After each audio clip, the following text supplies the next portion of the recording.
ಎಲ್ರಿಗೂ ನಮಸ್ಕಾರ. ನಾನು ಡಾಕ್ಟರ್ ಸಾಯಿಬಣ್ಣ, ಸಹಾಯಕ ಪ್ರಾಧ್ಯಾಪಕರು, ಸಮಾಜಶಾಸ್ತ್ರ ವಿಭಾಗ, ಶ್ರೀ ಪ್ರಭು ಮಹಾವಿದ್ಯಾಲಯ ಸುರಪುರ. ಈ ಸಂಸ್ಥೆಯಲ್ಲಿ ಕಳೆದ 10 ವರ್ಷಗಳಿಂದ ಸಮಾಜಶಾಸ್ತ್ರದ ಸಹಾಯಕ ಪ್ರಾಧ್ಯಾಪಕನಾಗಿ, ವಿಭಾಗದ ಮುಖ್ಯಸ್ಥನಾಗಿ ಭಾಳ ಸಾರ್ಥಕವಾದಂಥ ಸೇವೆಯನ್ನು ಸಲ್ಲಿಸ್ತಾ ಇದ್ದೇನೆ. ನಾಡಿನ ಖ್ಯಾತ ಪ್ರಕಾಶನ ಸಂಸ್ಥೆಯಾದ ಶ್ರೀ ಭಂಡಾರ ಪ್ರಕಾಶನ ಸಂಸ್ಥೆಯವರು ಮಾಡುತ್ತಿರುವಂಥ ಭಾಳ ಮೌಲಿಕ ಕಾರ್ಯ ಅದೇನೆಂದರೆ, ಹೈದರಾಬಾದ್ ಕರ್ನಾಟಕ ಭಾಗದ ಲೇಖಕರ ಪುಸ್ತಕ ಪರಿಚಯ ಸರಣಿಯಡಿಯಲ್ಲಿ ವಾರಕ್ಕೊಂದು ಪುಸ್ತಕಗಳ ಪರಿಚಯ ಕಾರ್ಯಕ್ರಮದಲ್ಲಿ ಇಂದು ನನಗೆ ಯಾದಗಿರಿ ಜಿಲ್ಲೆಯ ಯುವ ಪ್ರತಿಭಾನ್ವಿತ ಕವಿಯಾದ ಶ್ರೀ ಚೆನ್ನಪ್ಪ ಎಸ್ ಬಾಗ್ಲಿಯವರ ಪುಸ್ತಕ ಕವನ ಸಂಕಲನದ ಕುರಿತು ಪರಿಚಯ ಮಾಡಲಿಕ್ಕೆ ಅತ್ಯಂತ ಹರ್ಷವೆನಿಸುತ್ತದೆ.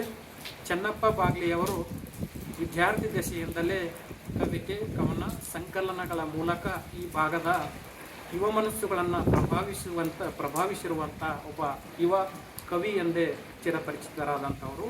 ಅಂತಹ ಯುವ ಕವಿಯಿಂದ ರಚಿತವಾದಂಥ ಚೊಚ್ಚಲ ಕೃತಿ ಅರಿವಿನ ಬಾಗಿಲು ಎನ್ನುವಂಥ ಚೊಚ್ಚಲ ಕೃತಿಯ ಕುರಿತು ನನ್ನ ಒಳನೋಟಗಳನ್ನು, ಗ್ರಹಿಕೆಗಳನ್ನು, ಆ ತಾತ್ವಿಕತೆಯನ್ನು ಪ್ರಚುರಪಡಿಸುವ ಭಾಗವಾಗಿ ಆ ಕೃತಿಯ ಕುರಿತು ನನ್ನ ಮನದಾಳದ ಮಾತುಗಳನ್ನು ಓದುಗ ವಲಯದ ಮುಂದಿರಿಸುವಂಥ ಪ್ರಯತ್ನ ಮಾಡ್ತಾ ಇದ್ದೇನೆ.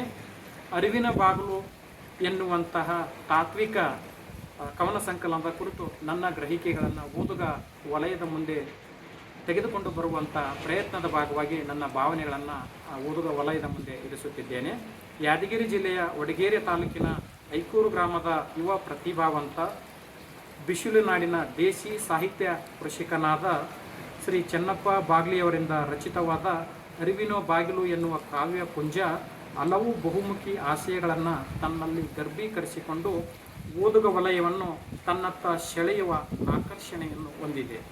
ಕವಿತೆ, ಕವನ ಎನ್ನುವುದು ನಿರ್ಮಲ ಮನಸ್ಸಿನ ಸೃಜನಶೀಲ ನಿರೂಪಣೆಯಾದರೂ ಅದು ತನ್ನ ಭಾವನೆಗೂ ಮೀರಿ ತನ್ನನ್ನು ಸಮಾಜಮುಖಿಯಾಗಿ ಚಾಚಿಕೊಂಡಾಗ ಮಾತ್ರ ಮೌಲಿಕತೆಯ ಸ್ವರೂಪವನ್ನು ಪಡೆದುಕೊಳ್ಳಲು ಸಾಧ್ಯವಾಗುತ್ತದೆ. ಸಾಮಾಜಿಕ ಕಣ್ಣೋಟದ, ಸಾಮಾಜಿಕ ಸೂಕ್ಷ್ಮತೆಯ ಸಂವೇದನೆಯನ್ನು ಒಳಗೊಳ್ಳುವ ಸಾಹಿತ್ಯದ ಸೃಜಿಸುವಿಕೆಯು ಸಮಕಾಲೀನ ಅಗತ್ಯವಾಗಿದೆ.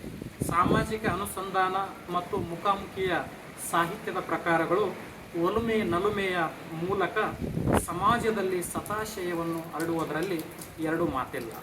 ಇಂತಹ ಸವಾಲಿನ ಹೊಣೆಗಾರಿಕೆಯನ್ನು ಎಗಲೇರಿಸಿಕೊಂಡು ಈ ದಿಶೆಯಲ್ಲಿ ಫಲಪ್ರದವಾದ ಸಾಹಿತ್ಯವನ್ನು ಸೃಷ್ಟಿಸಿ ಅರಿವಿನ ಬೆಳಕಿನ ಮುಖೇನ ಸಾಹಿತ್ಯದ ಕ್ಷೇತ್ರದಲ್ಲಿ ಗಟ್ಟಿಯಾದ ಹೆಜ್ಜೆಗಳನ್ನಿಟ್ಟು ತಮ್ಮ ಚೊಚ್ಚಲ ಕವನ ಸಂಕಲನದ ಮುಖಾಂತರ ಅಕ್ಷರ ಲೋಕದ ಅರಿವಿಗರ ಗಮನಕ್ಕೆ ಸೆಳೆದಿದೆ. ಅರಿವನ್ನೇ ಪ್ರಧಾನವಾಗಿಸಿ ಈ ಪ್ರಜ್ಞೆಯನ್ನು ಜನಸಮುದಾಯಗಳಲ್ಲಿ ತರಿಸಿ ಬದಲಾವಣೆ ತರುವ ನಿಟ್ಟಿನಲ್ಲಿ ಈ ಕವನ ಸಂಕಲನ ಸಾರ್ಥಕತೆಯನ್ನು ಪಡೆದುಕೊಳ್ಳುತ್ತದೆ. ಕವಿ ಈ ಕವನ ಸಂಕಲನದಲ್ಲಿ 4 ಪ್ರಧಾನ ಅಂಶಗಳಿಗೆ ಸ್ಥಳ ಒದಗಿಸಿರುವುದು ಮೇಲ್ನೋಟಕ್ಕೆ ಕಂಡುಬರುತ್ತದೆ. ಪ್ರೀತಿ, ಪ್ರೇಮ, ನಿಸರ್ಗದ ಒಲವು, ಮಣ್ಣಿನ ಮಕ್ಕಳ ಅಥವಾ ನೇಗಿಲ ಯೋಗಿಯ ಬದುಕು ಬವಣೆ ಮತ್ತು ಸಮಕಾಲೀನ ಸಾಮಾಜಿಕ ಸಂದರ್ಭಗಳನ್ನು ನವೀರಾಗಿ ನಿರೂಪಿಸಿ ಯಥಾವತ್ತಾಗಿ ಕಟ್ಟಿಕೊಟ್ಟಿದ್ದಾರೆ. ಒಟ್ಟು 40 ಕವನಗಳ ಬೃಹತ್ ಜೀವನ್ಮುಖಿ ಸಂದೇಶವನ್ನು ಸಮಾಜದೆದುರು ತೆರೆದಿಡುತ್ತದೆ. ಬಹು ಆಯಾಮಗಳ ಮೂಲಕ ಸಮಾಜವನ್ನು ಅವಲೋಕಿಸಿ ಸಾಮಾಜಿಕ ಸತ್ಯಗಳನ್ನು ಕವಿಗಳು ಕವನದೊಳಗೆ ಎಳೆದು ತಂದಿದ್ದಾರೆ. ಬುದ್ಧನ ಶಾಂತಿಯ ಸೆಲೆ, ಬಸವನ ಕಾಯಕದ ಕಲೆ, ಬಾಬಾ ಸಾಹೇಬರ ಜೀವನ್ಮುಖಿ ಸಂದೇಶಗಳ ಅಲೆ ಇಡೀ ಕವನ ಸಂಕಲನವನ್ನು ಸಮೃದ್ಧಗೊಳಿಸಿದೆ.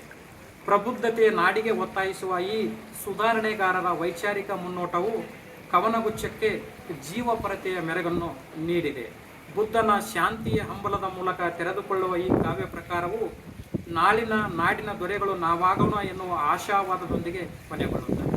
ಇದರಲ್ಲಿ ದಾಖಲಾದ ಪ್ರತಿ ಕವಿತೆಯು ತನ್ನದೇ ಆದ ಮಹತ್ವವನ್ನು ಪಡೆದುಕೊಳ್ಳುವುದರ ಮುಖೇನ ಓದುಗರನ್ನು ಆವರಿಸಿಕೊಳ್ಳುವ ಗುಣವನ್ನು ಹೊಂದಿದೆ. ಬುದ್ಧ ಮತ್ತು ನಾನು ಎನ್ನುವ ಕವಿತೆಯು ಶಾಂತಿಯ ಅನುಷ್ಠಾನದ ಮಹತ್ವವನ್ನು ಎತ್ತಿ ಹಿಡಿಯುತ್ತದೆ. ಹಿಂಸಾ ಮನೋಸ್ಥಿತಿಯು ಬದುಕನ್ನು ಪಲ್ಲಟವಾಗಿಸಿ ಅರಾಜಕತೆಯತ್ತ ಕೊಂಡೊಯ್ಯುತ್ತದೆ ಇಂದಿನ ನವೀನ ಜಗದ ಬಹುದೊಡ್ಡ ಸವಾಲು ಶಾಂತಿಯನ್ನು ಪಡೆದುಕೊಳ್ಳುವುದೇ ಆಗಿದೆ. ಶಾಂತಿಯನ್ನು ಬರಮಾಡಿಕೊಂಡರೆ ಸಮಸ್ಯೆಗಳ ಹರಣ ಮಾಡಬಹುದು ಎನ್ನುವ ದೃಷ್ಟಿಯ ನೆಲೆಯಲ್ಲಿ ಕವಿಗಳು ಈ ಕವನದಲ್ಲಿ ಬುದ್ಧನನ್ನು ಶಾಂತಿಯ ಪ್ರತಿಮೆಯನ್ನಾಗಿಸಿ ಜಗತ್ತಿಗೆ ಶಾಂತಿಯ ಮಹತ್ವವನ್ನು ಈ ಮೂಲಕ ಸಾರಿರುವುದು ಈ ಕವನದ ಮುಖಾಂತರ ಸ್ಪಷ್ಟವಾಗುತ್ತದೆ. ಶಾಂತಿಯು ಹಿಂಸೆಯನ್ನು ಹಿಮ್ಮೆಟ್ಟಿಸುವ ಬಹುದೊಡ್ಡ ಆಯುಧವಾಗಿದೆ. ಹಾಗಾಗಿ ಇಡೀ ಸಮಾಜವನ್ನು ಶಾಂತಿಯನ್ನು ತಂದುಕೊಂಡು ಹಿಂಸೆಯನ್ನು ಮುರಿಯಬೇಕು ಎನ್ನುವ ವಿಸ್ತಾರವಾದ ಅಂಶವನ್ನು ಕವಿ ಈ ಕವಿತೆಯಲ್ಲಿ ಅಭಿವ್ಯಕ್ತಿಸಿದ್ದಾರೆ. ಬಸವ ಬೆಳಕು ಎನ್ನುವ ಮತ್ತೊಂದು ಕವನವು ಸಾಮಾಜಿಕ ಸಂವೇದನೆಯನ್ನು ಪ್ರಚುರಪಡಿಸಿ ಈ ದಿಶೆಯಲ್ಲಿ ಮೂಡಿಬಂದಿದೆ. ಬಸವಣ್ಣನವರ ಸೈದ್ಧಾಂತಿಕ ಮೂಲವಾದ ವಚನಗಳು ಸಮಾಜವನ್ನು ಪರಿವರ್ತನೆಯ ಮುಖವಾಣಿಯನ್ನು ಹೊಂದಿರುವುದು ಸರ್ವವಿದಿತವಾದದ್ದು. ಈ ಕವನದಲ್ಲಿ ಕವಿ ಬಸವನನ್ನು ಓರೆಗಣ್ಣಿನಿಂದ ನೋಡದೆ ಪೂರ್ಣ ದೃಷ್ಟಿಯ ಮೂಲಕ ಚಿತ್ತಹರಿಸಿ ಅವರ ಸದಾಶಯದ ತುಡಿತವನ್ನು ಅನಾವರಣಗೊಳಿಸಿದ್ದಾರೆ. ಬಹುತ್ವದ ಅಂಶಗಳ ಮಹಾಮತ್ತವಾಗಿ ಬಸವನನ್ನು ಗ್ರಹಿಸುವ, ಪರಿಭಾವಿಸುವ ಅಗತ್ಯತೆಯನ್ನು ಸಮಯೋಚಿತವಾಗಿ ಈ ಕವಿತೆಯನ್ನು ರಚಿಸಿರುವುದು ಎದ್ದು ಕಾಣುತ್ತದೆ. ಬಸವನನ್ನು ಕೇವಲ ಆರಾಧನಾ ನೆಲೆಗೆ ಸೀಮಿತಗೊಳಿಸದೆ ಸಮಕಾಲೀನ ಸಾಮಾಜಿಕ ವಾಸ್ತವತೆಯನ್ನು ಅನಾವರಣಗೊಳಿಸಿ ಈ ದಿಶೆಯಲ್ಲಿ ಬಸವನ ವಿಚಾರಗಳ ಬೆಳಕು ಢಾಳಾದ ಸಾಮಾಜಿಕ ಸನ್ನಿವೇಶಗಳಿಗೆ ಪರಿಹಾರವನ್ನು ನೀಡಲಿ ಎನ್ನುವ ಭಾವಾಭಿವ್ಯಕ್ತಿ ಇಡೀ ಕವಿತೆಯನ್ನು ಆವರಿಸಿರುವುದು ಸ್ಪಷ್ಟ.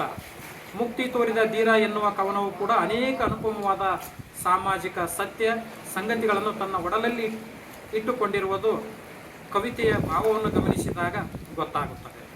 ಈ ಕವನ ಈ ನೆಲದ ಅಲಕ್ಷಿತ ಸಮುದಾಯಗಳ ತವಕ ತಲ್ಲಣಗಳನ್ನು